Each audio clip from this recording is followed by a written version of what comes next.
Hey guys, it's your boy Kurt Pierce Wonder, and welcome to my Raw results video for last night's Monday Night Raw. Let's just jump straight in. Raw starts off very shockingly, I might add, with the appearance, a rare appearance, I might add, of Stephanie McMahon. Yeah, she was on Raw for the first time since the thousandth episode of Raw. When she slapped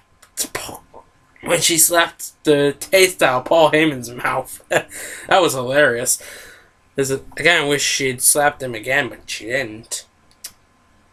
Yeah, well, can't get what you want. Anyway, hey, she comes out and she says she's not gonna let Triple H compete because Triple H was meant to compete against Curtis Axel. Well, and he was medically cleared, but Stephanie, of course, is Triple H's wife. She said from the business perspective, and as a wife, she couldn't let him do it, even though he was medically cleared. And then her father, Mr. McMahon, comes out, and first he asks the crowd not to boo Stephanie, then he agrees with Stephanie, to which they boo. The crowd weren't happy about the fact that Mr. McMahon and Stephanie were both saying that Triple H wasn't going to compete on Raw last night. And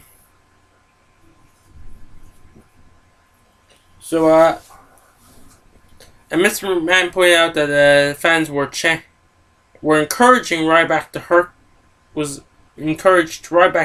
Kofi Kingston more on Friday Night SmackDown, because after Ryback had put him through one table, then the fans proceeded to chant one more time, and then he did it again, and then they chanted again, and then he did it again, and Kofi went through 3 tables.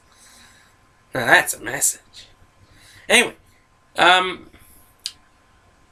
McMahon called the fans bloodthirsty. Yeah, I'm pretty sure they were in Connecticut, not in Philadelphia. See what I did there? Anyway,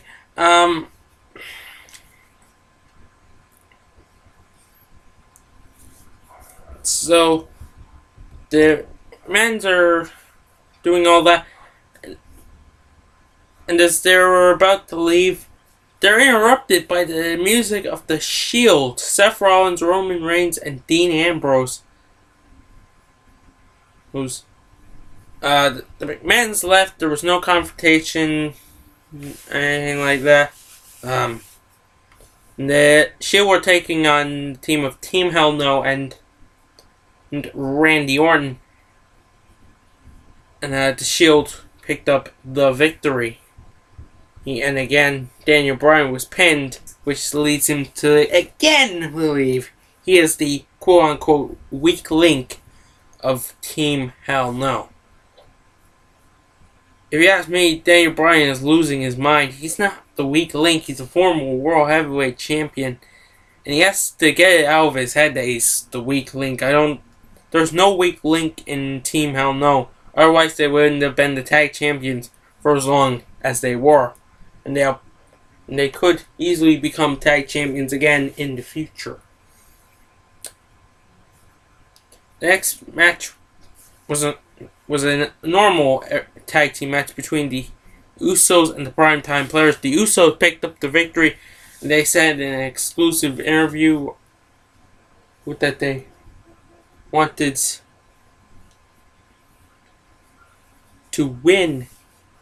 They wanted to challenge the Shield for the tag team championships sometime in the future.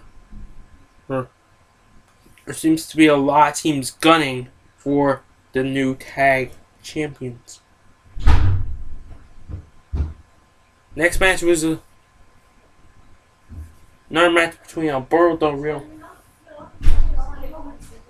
and Big E Langston.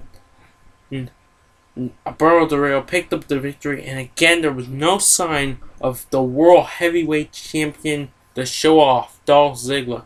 He was on Raw again. I mean, how long does it take to recover from a concussion?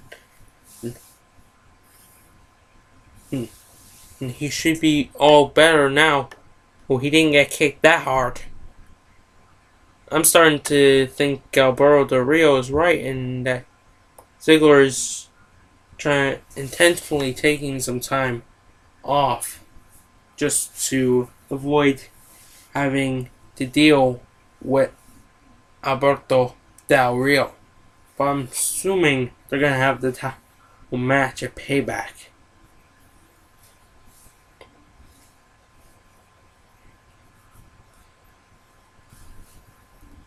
Next match was a match between Sheamus and Cody Rhodes. Sheamus has been having a bit of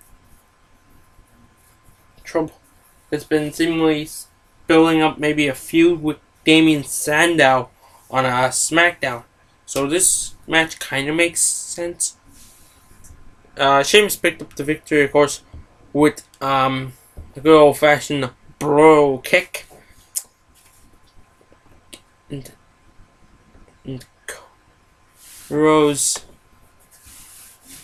put up a good fight, honestly, but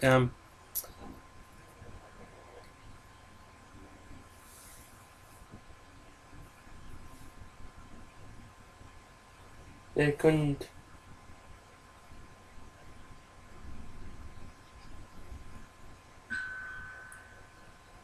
bring himself to a victory. Next match was the Great Khali against Fandango.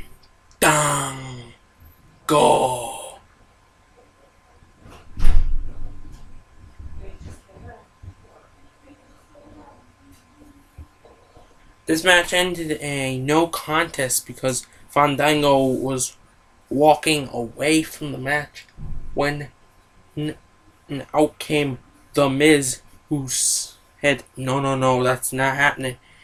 And when The Miz was trying to get Fandango to go back to the ring to face Khali, he got hit with the bullhammer elbow from the Intercontinental Champion, Wade Barrett, which led to the next match between those two men. A non-title, of course. It wasn't for the title. The Miz came out victorious. He beat Barrett and has some momentum going into the Intercontinental title match, which hasn't been made official yet, I don't think. But it's only a matter of time before it is made official. When that the triple threat between Miz, Barrett, and Fandango is made, because Fandango interfered in this match. He got up on the apron. I don't know whether he meant to help the Miz or not. I actually quite doubt it, but that's the way it worked out. And Miz, with an unintentional assist from Wade Barrett, gets the victory over the Intercontinental Champion. And speaking of Intercontinental Champions, the next thing that happened on Raw was the contract signing between for the match, a payback between Chris Jericho and CM Punk. But of course, Punk was not there, but he was represented by, of course, Paul Heyman. They signed the contract for Payback. I guess at Payback we will find out who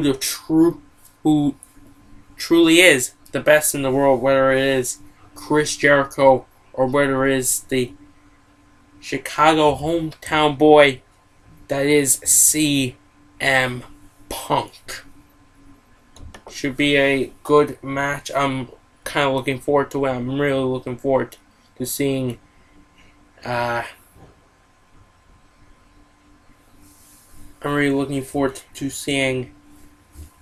CM Punk in action for the first time since WrestleMania.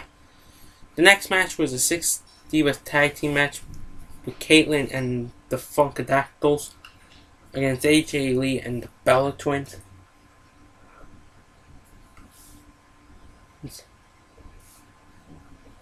AJ Lee left the Bella Twins high and dry, which led the Funkadactyls and Caitlyn to get the victory. Obviously, AJ Lee, he of course was teaming with the Bella Twins because she is the #1 contender for Caitlyn's Divas Championship. And the Bellas and the Funkadactyls have been having problems ever since the Bellas came back to the WWE.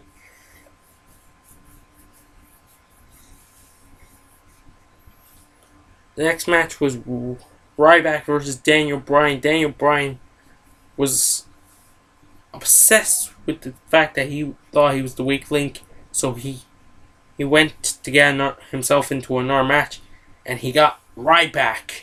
I'm sure he wasn't expecting that, but he got Ryback. But he did defeat Ryback, but it was via disqualification because Ryback absolutely destroyed him, and he did some damage on Ryback. It was damn. I don't know what's going on in his head, but he needs to calm down. He needs to stop this whole paranoia about being the weak link, because he's not the weak link. Like I said earlier, there is no weak link in Team Hell No. So Daniel Bryan needs to realize that. The next match was John Cena versus Curtis Axel. John Cena, of course, taking the place of Triple H, and the match was made no disqualification in between Cena and Axel, which Curtis Axel won via countout again. So he owns 2 countout victories over John Cena, both thanks to the beast that is Ryback. Ryback interfered, actually putting John Cena through a table. How symbolic that is of what could happen at Payback in that tables match. If Ryback puts Cena through a table at Payback, he could easily be winning the WWE Championship right there and then if he wins the Lumberjack match first.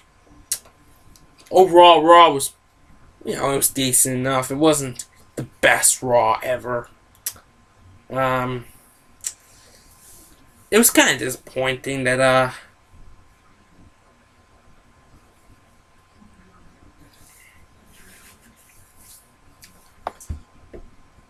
Triple H wasn't allowed to wrestle, but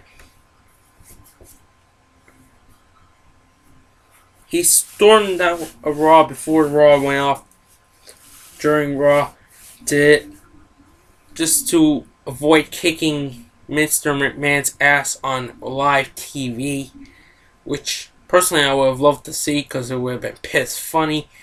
But so yeah, he walked out, said that next week on Raw he will be in the ring fighting Curtis Axel, and he made it broadly clear, even though he didn't say it, but he made it broadly clear by not even saying it, that no one was going to stop him. Not Mr. McMahon, not Stephanie McMahon. No McMahon will stop Triple H next week. And I cannot wait to see Curtis Axel get his ass kicked by the ass kicker that is the cerebral assassin, Triple H. What did you think of Monday Night Raw? Leave in the comments section below. And